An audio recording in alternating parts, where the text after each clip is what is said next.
A few things that kind of bug me on a lot of the modern electronics, a lot of modern cameras and stuff, is the lack of removable memory. Now, cell phones are big on this. If you don't back up to the cloud, which not everybody does, I don't have a big data plan, I can't back up to the cloud, that means having to plug it into my computer and download stuff, and that's time consuming. Same goes for video cameras that had internal memory. And what happens when you can't power it up, the power supply is gone, or the battery is shot? Then you're kind of screwed. So a little Samsung camcorder was brought to me. Problem they got is they don't have a charger for it. They lost the charger. The battery won't hold charge anymore. They can't find the charger. And they got files on here.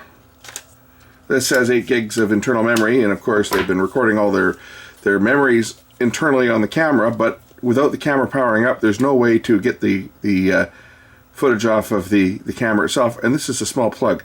I don't think I've got a plug that's that size that I can just plug in there. That's an oddball size. I'm going to take a look through some of my adapters and see whether I've got one that'll fit, and see if we can power up the camera. Otherwise, the other solution might be to tack a couple wires onto the bottom of the battery here and power this up with an external power supply, just so that I can get the camera to power up and get the files off of it. One thing I thought that might work is this Easy Longer DC battery pack. I know this comes with a bunch of different adapters, a bunch of different plugs. I'm just wondering whether it's got the correct plug for this camera and whether it can be set to the correct voltage. So I've got all these different plugs. Let's just see whether one of these will fit.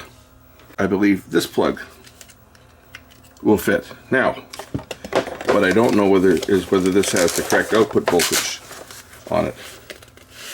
This has 12 volt outputs, but I don't know whether it's got the right one for this camera. But I might be able to power this with my adjustable power supply. This has got USB-C out, USB-C in, DC in and out. So there's the DC plug there, but it looks like it only does 12, 16.5, and 24. So I've connected up a little patch cord to here, put it on my power supply. I've got it set for 7.9 volts, and I've got the current limited to 1 amp. This thing shouldn't draw more than an amp, I wouldn't think. It doesn't list the polarity on here. I'm hopeful that it is tip positive, as that's what I'm going to try, and see if it will power up. And it doesn't power up, so this plug might not fit. It's not doing anything.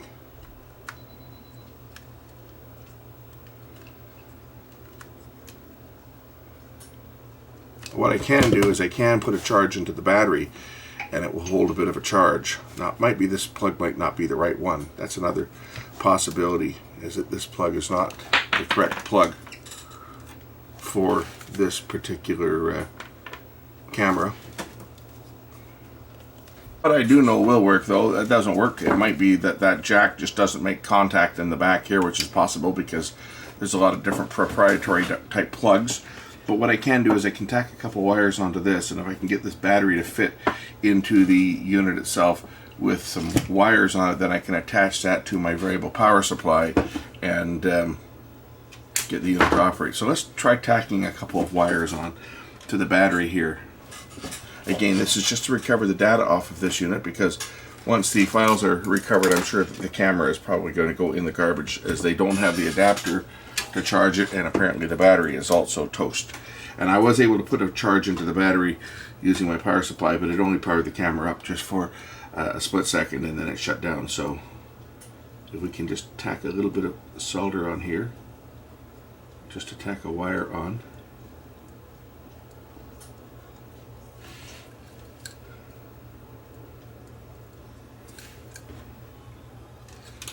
And hopefully I'll be able to get this to fit into the unit itself with the wire attached. That's the hope. Now this camera is a dual memory camera. It actually has an SD card slot as well as internal memory. Now, had the owner of this recorded their video to the SD card rather than the internal memory, then we wouldn't be doing this, because they could have just popped the memory card out. But they chose to use the internal memory, which is kind of a dumb thing to do, because when the camera won't power up, such as the battery goes bad or you lose the adapter, you're hosed. Now, will this go into the camera? with the battery, with the wires on the battery. That's what I'm got to see whether I can do this or not. Okay, I got the wires in. Let's just connect this up to the power supply and see whether I can power the camera up. Okay, positive wire is the orange one, so negative is the gray. We'll connect this up to my power adapter here, and if this thing starts drawing a little bit of power as soon as I connect it up, which it does because the battery is taking some juice, I should be able to power this camera up now and see if it'll turn on. A little bit more current. I see the problem. The problem is now, of course, the center pin is not making contact with the battery connection inside there, so I have to put a bit of solder on here just to bring this center pin up just enough so that it makes a connection as well, because that's using for battery communication, and it's seeing that the battery is not connected and it does not want to turn on. So we'll just put a little bit of solder on here just to bring this one up enough so that it makes a connection, and we'll try this once again and see whether it will power up.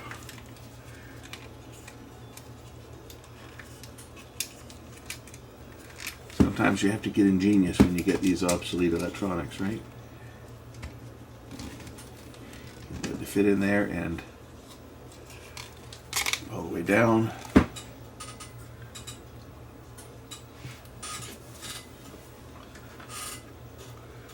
Connect up the power.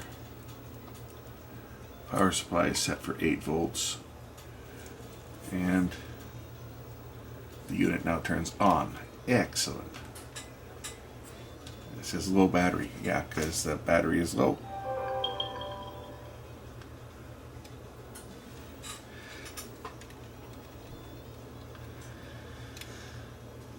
Give it 8 volts and see what happens. Low battery. I guess I'll give it a few minutes for the battery to take a bit of a charge. So I just gave it a couple minutes to let the battery charge up a bit, and now it is turned on. And it's, how do I work this thing? Mode. It's still camera mode, I guess, and this should be playback. Okay, this should be playback now. Yep. Okay, so there's all their videos on here. There's a look to have about 89 clips on here. I've got my laptop set up.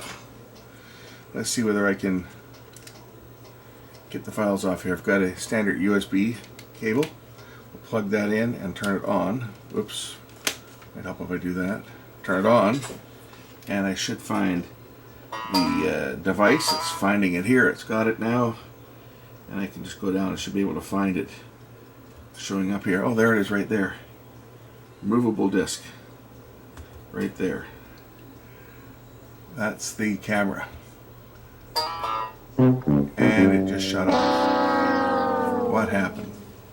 It just turned on, but it just turned off. Interesting.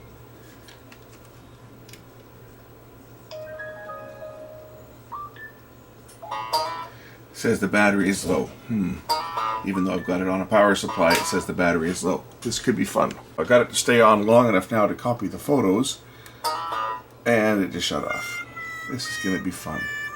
It doesn't stay running very long.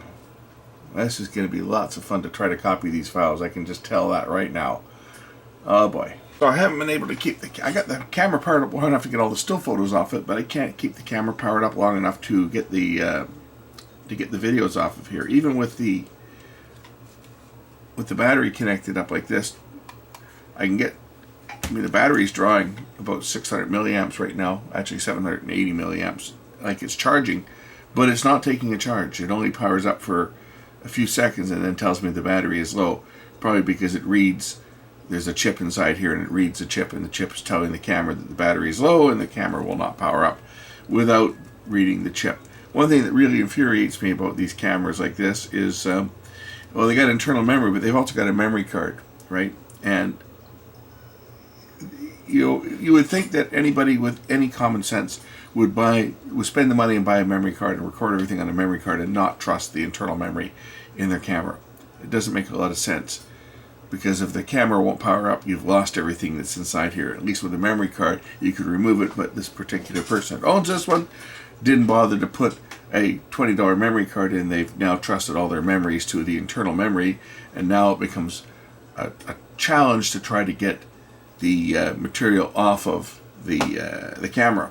This has been a very slow process. Try to get this thing to stay on long enough. Okay, just copied one file. I wonder if I can get lucky and copy any more. I'm trying to get this battery just to hold a bit of a charge just so that I can drag these files over. I'm running it at 8.5 volts. And it's staying on this time. We'll see if I can get some of these bigger files copied without it shutting down. I've only been working on this now for about an hour, I guess, to try to get this thing to stay on.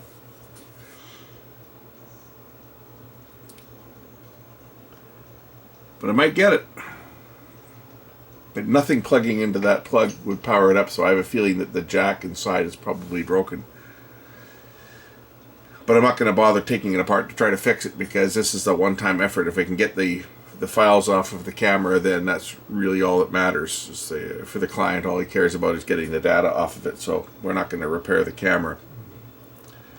I say this battery won't hold a charge anyway, so I'm just trying to trick it into running long enough that I can get the files off of the camera. It's now run longer than I think it's ever run to date, up until this point.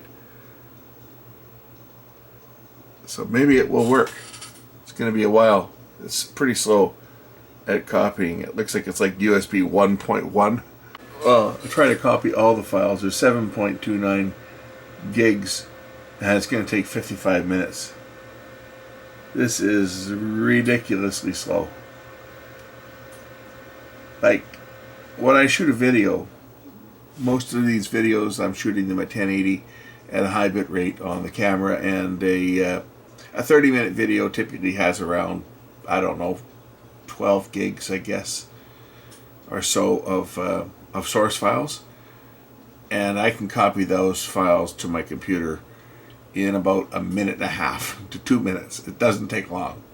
If it takes 3 minutes to copy 12 gigs from my SD card to my computer, that's a long time. And this is only copying 7.2, and it's going to take 55 minutes. This is so slow. It's like the original USB. This computer only has USB 2, but even at that, that's not even getting USB 2 speeds on this thing. This is might as well be in reverse. It's so slow. Hopefully the camera will stay powered up, and we'll let it continue. This is pathetic. 2.3 megabits per second. Or is that megabytes? I guess it's megabytes per second. Anyway, it's slow. This is ridiculous. My battery on my laptop might not even last long enough to transfer all these files. Well, it should. It's not that old a battery, but still, it's taking a while. It's been going now for about 15 to 20 minutes. It's still saying 40 minutes remaining, but we're down to 4.79 gigabytes of files. So hopefully it won't take that full 40 minutes. And camera is performing as expected. At least it hasn't shut down. I don't know why it shut down those first few times. Maybe because I left it sit on the battery sit floating there for a while. And I think it just went off. Well, it was my damn battery that went dead on my laptop, even though it said there was 2 hours of remaining charge. 25 minutes later, the battery goes dead. So I got it plugged into an external power supply now, as my charger for this thing is in my office, and getting the cable out from behind the desk is a pain. I've got another charger for it somewhere, but it's packed away because I take this old laptop. It's an old Windows 7 laptop. I take it with me when I travel just to copy my video files onto, because it has an SD card reader and it has an external hard drive. It has a removable drive that just pops in the side, so I can put bare drives in. So I just carry around some small 2.5-inch drives, drop them into the caddy and put them in. It just saves me having to carry extra cables. I hate having to carry cables around with me when I'm traveling, right? USB cables to plug this and that in, no, forget it. I don't like it. I just like to be able to put the memory card in the computer, copy my files over, and then just swap the hard drive out when it gets full. That's one of the reasons I keep hanging on to this old dinosaur. But I guess the battery is getting kind of tired because, well, this thing's probably, I don't know, 14 years old or so. It's old. It's old. I bought it used. I bought a new battery for it about, I'm going to say this battery's probably 5 years old. The original battery died and I bought a new one for it. But I don't really use it often on the battery. But this time it didn't seem to want to run. It shut off to low battery, so I've got it plugged into an external battery pack right now. And we're going to continue to copy these files and see if I can get all these files off and make the owner of this one very happy. And I'm confident that it will work. It's just going to take about another half an hour. It's been doing this now for about almost half an hour now, so we're getting there. We're down to 4.3 gigabytes remaining. Cameras like this always kind of tick me off though with internal memory. And same with the ones that had hard drives built into them. People that bought those cameras, I think, were probably a little bit naive as to what can happen if that hard drive were to fail or if that camera were to fail. In this case, they lost their power supply, or their power supply broke, and the battery itself wouldn't hold a charge.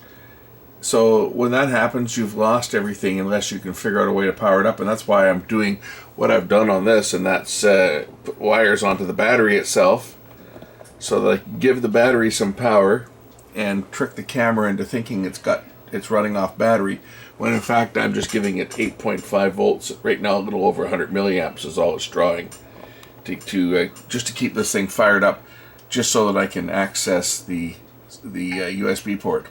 Now I have a camera kind of like this. I have a Sony, but the one I've got, it's the hybrid camera. This one's a hybrid camera because you could put an SD card in here. Why they didn't, I don't know.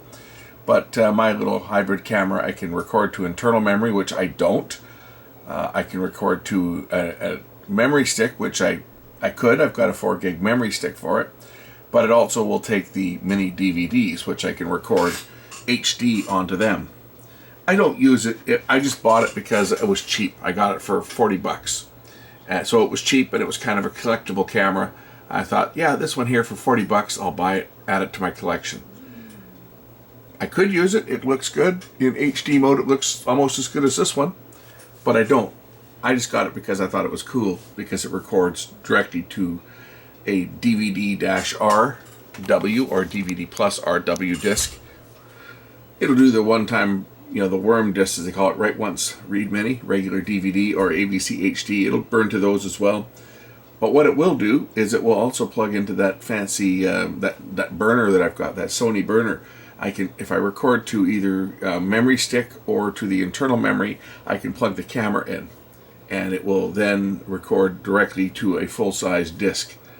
So I might try that sometime, to do some shots on internal memory, because it has 8 gigabytes of internal memory. Do some shots on internal memory and then dump them over to that drive. Play around with that maybe in the summer when I'm bored.